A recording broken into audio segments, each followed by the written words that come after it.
This video teaches 5 of the best BJJ choke holds, demonstrated by some of the greatest legends in Jiu Jitsu, including John Danaher, Andre Galvao, Travis Stevens, and Fabio Gurgel. You're gonna work with your knuckles against his the side of his neck, okay? It's not against the throw, it's on the side. The throw right here in the middle, it's really hard, okay? So you're gonna always squeeze the softest spot. So you're gonna control like this, both hands like that, grabbing right inside his collar right here, and then you're gonna squeeze the hands together, okay? You grab 4 fingers inside, control, and then squeeze really hard. And this choke is really, really effective. So if Jontas is pushing me here, right? So I will start here, so he's gonna push me. So he push, I'm gonna palm it with my hands inside. Look, 1, 2, and then I put my chest on him, okay? So again, he's gonna push me. I go 1, 2. Now I'm gonna control his collar right here. In one side, and then control the collar same way in the other side. Keep the elbows on the floor. Now look, I lift my elbows a little bit, putting my knuckles almost against each other, and then I squeeze. So don't try to go with both hands together. Go like 1, 2. So when I go with my hands inside, I move my shoulder forward as well. Okay, like this. Go, Jones. 1, 2, elbows on the floor. Chest on him. I go 1, 2, control, and then squeeze. Okay, so control and squeeze really hard. Okay, it's pretty much like not going like on top of the throw. These 2 parts of your knuckles, okay, the first 2 knuckles right here, you're gonna go right in the soft spot of his neck. And you force more with these 2 knuckles. So you're gonna turn your hand a little bit this way and squeeze against each other. So you're here, you're gonna go like this, okay? Let's take a look at how we can hit an Ezekiel from the back. So all this is making sure you can create an angle against your partner, okay? So I have my basic standard seatbelt here. Oh, let's just hang out for the starters. We're just gonna hang out here. Now, the big thing is my right hand, the hand I need to set this choke, is too low on his chest. I really wanna get it all the way up so I can grab him by the shoulder here or by the back of the neck, somewhere where he's gonna have trouble grabbing my fingers. So while we're in this position, it can be a difficult thing to get my hand all the way up there. But one thing I can do is I can remove one hook so that I can put the other hook across and I can start pulling him in so that now my hand can come all the way through. Now I can go 4 fingers in the gi, I can bring that hand across, I can curl that hand in, and now when I fall back, I can look at him, I can throw my foot up, and I can finish a good strong Ezekiel choke from the back. One of the things that I like to do once I go for this is my left hand here goes to the bottom part of his hip to keep him in close. So while he's playing defense to all these grips, and I'm in this position, once I put my foot to his hip and I cheat that corner and I come up, this can be a dangerous part. So I'm just gonna grab onto his hip and his belt here to hold him in nice and tight, because his job is to put his back to the floor and escape. So I wanna make sure that that hip down here doesn't escape. I want to keep him in nice and close and clamp this knee so that he can't go anywhere. And then I can use this, even though my hand isn't all the way up, it's high enough on his collar so that when I pull him up and I can get to here, my hand can shoot all the way through, okay? So on this side here, while I'm shallow on his chest and my foot is all the way across, when I establish this grip on his chest, notice that my shoulder is on the wrong side. Ideally, I get my shoulder underneath his armpit to reach all the way through. But right now I'm here. So I have to get my shoulder underneath his armpit. To do that, I elevate him. There. And now I drop him. And now my hand is all the way through. Okay, so I'm just rocking the ship a little bit. I'm basically, from this angle here, where my hand is shallow, I'm gonna take a grip on his hip, a grip on his chest. I'm gonna hold everything, give me some resistance. There you go. I'm gonna hold everything in nice and tight, and I'm gonna use my thigh here on the back to lift my forearm. And when I do that, I go back at an angle and then forward. Now my hand can shoot all the way through. I can lock it up and I can get it behind his head where I can finish the choke. There you go. From the other side here, where my left hand is underneath, and I push off that hip. I start climbing it. I grab that belt. I'm gonna take a grip here on the collar to make sure he can't rip it too much. I'm gonna pull him in and then drop him. And now here's my hand. I come up, 4 fingers, and then I knife it through. And from here, we can start locking up the back. From here, throw his hook over the top to make sure he can't use it. And then we can finish the choke. When we first go into work, don't just put your hand in, okay?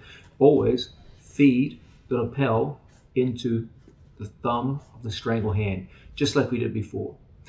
My favorite grip by far for clock strangles is double lapel. Nothing else is even close. From that double lapel grip, hand goes down to crotch, takes all the slack out of the jacket. Now from here, the first starting position we're going to look at is this wedge position where my knee wedges behind the tricep. Now, I step over my training partner's body. My first action is to sit through so that I beat the shoulder line. Once we beat the shoulder line, now we switch off to a sprawling method where my head comes down to the floor, and from here we put downward pressure with our hips and we get a very, very strong strangulation. From here, when we first set our strangle hand, it's important that my hands be asymmetrical. The strangle hand will be very high and the other hand will be very low. My control hand takes the slack out of the jacket, okay? And as a result, it goes straight down towards the crotch. As a result, all the slack is taken out of my opponent's lapel, so that when I go to apply a strangle on the other side, there's no movement of the jacket around the neck, which is a common problem.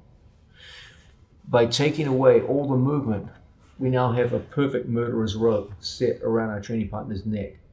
And from here, the strangles are very, very strong indeed. Elbows closed.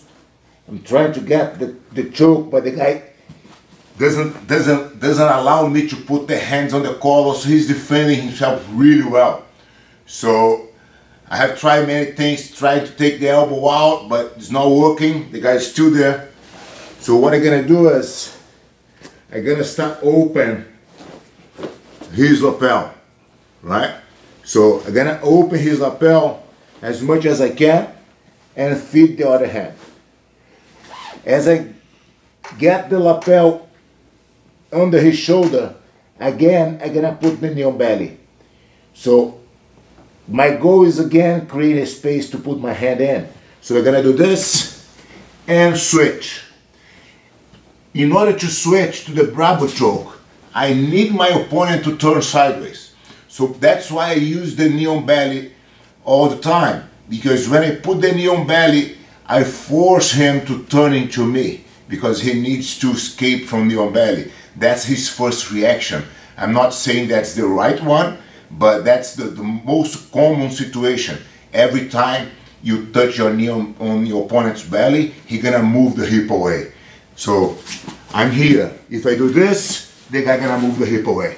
So, and every time he's sideways, he's coming to the choke, right? It's the best place for me to put my hand in.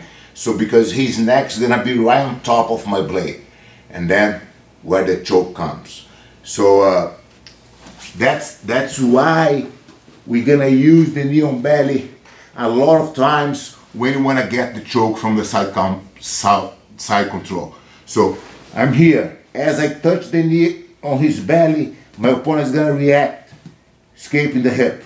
I'm not worried about keeping the knee on belly. That's not my goal. My goal is get the lapel on the other side. So I'm gonna do this as he moves.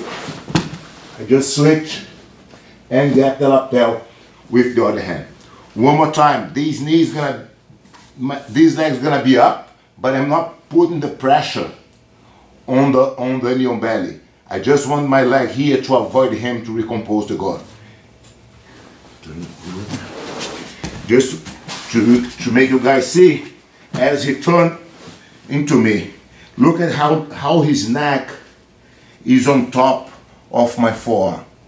That's exactly what I want in order to apply the choke, right? So from here, I'm gonna grab the same lapel, close my elbow, and again, move my head on top of his head. Don't try to squeeze forward. When you put this leg up, it helps you also to correct the move, because from here it's hard for me to put the weight to that side because my leg is blocking me. So it's much easier for me to drive my weight this way, which is the correct way to do it. All right? One of the most common mistakes we see here is people come in with two arms over the top and start trying to strangle from positions like this. Now, I don't have any ability to control Bernardo's rotation from here. And so he could easily turn towards me and I have no ability to strangle him now, okay? So the first thing you gotta do is you gotta be able to stop your opponent from rotating inside your arms. And the way we do this is by putting one arm under and one arm over, okay? So if Bernardo rotates it to our right, my left hand will make it very difficult. I put my elbow in front of his shoulder, Bernardo goes to rotate in the opposite direction, it's very difficult, okay? And if I had two hooks in, it would be even more difficult. Okay, so your first thing, shut down his ability to rotate. When I have two arms over the top, I have very little ability to stop him from rotating. And as a result, he can turn into me, and now all the strangle angle is gone, okay? So always, we start with a control hand. My hand goes underneath and locks onto my training partner like so. Alternatively, I can lock my own hands, and that will create a similar effect, a seatbelt grip. And this too will put an elbow in front of his shoulder and a hand underneath his arm, so that when Bernardo goes to rotate inside me, you'll find it impossible. So whether you choose locked hands with a seatbelt or open hands with a one-on-one grip, that's an individual choice. They're both good choices. They have their respective good and bad, okay? Now, at some point, we're gonna start going into a strangulation here, okay? And the first problem you're gonna run into is your opponent putting his chin down defensively, okay? When we start off talking about strangles from the back, let's understand something. We've got a clear goal in mind. That goal is to create situations where Bernardo's chin is a certain distance away from his chest. If there's no distance and the chin is down, strangulation becomes quite difficult, okay? So if I ever see Bernardo's chin is away from his chest, away from the chest, and it's the width of my wrist, I will immediately go in and start my strangles, okay? Once the wrist penetrates, the rest of your forearm will easily follow. Okay, it's the wrist which is the initial target. Okay, if I get my wrist under, there's no way he'll be able to stop the rest of my arm following it. A question is, well, what if my opponent's chin is down? And as a result, my wrist can't fit. You have to start thinking about your hand and forearm in the same fashion as the knife. You want to create a thin edge that can easily cut through underneath the jawline, and then progressively get thicker and thicker towards the wrist until ultimately all the way up to the elbow and forearm, okay? So let's bring the camera in close and see how this might happen. Okay, we've established a control hand here, okay? Bernardo's chin is down. I can't go in with the wrist straight away, it's too thick. It'll never fit underneath the chin. The first part of the sequence is the thumb knuckle, and the point of contact is behind the ear, working our way underneath the jaw. So even when Bernardo does his best to put that chin down, go strong, Bernardo. I can always get the thumb knuckle under. Then the fingers extend and we walk until the whole thumb is underneath. When he puts that chin down tight, too late. Now from here, I walk the wrist. When the wrist is successfully penetrated, we lift, and then the whole forearm and elbow follows. Now I take my hand, let's take a camera high, looking down. I take my whole hand behind the nape of his neck, here. I never put my hand here on the shoulder where he can reach up and peel my hand. I want to hide my hand from his. There's no way he can make effective contact.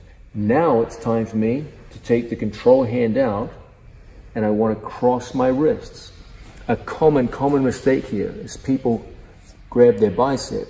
I've now exposed my hand to my opponent. I'll never finish a strangle now. I want to minimize hand exposure by putting my hand over my own wrist. As a result, I can take my elbow forward over his shoulder and pass my hand across. Now, here's a common mistake. People put the hand on top of the skull. Now I've exposed my hand to my opponent. I always want to put my hand on my own shoulder. Let's bring the camera in front, so that my hands are not exposed to my training partner. Now the last thing, I want to lock my hand in place And I use my chin to do that, okay? And as a result, we sit in place.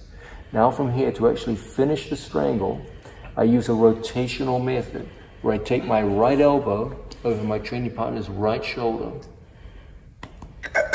And as a result, we get a very powerful strangle.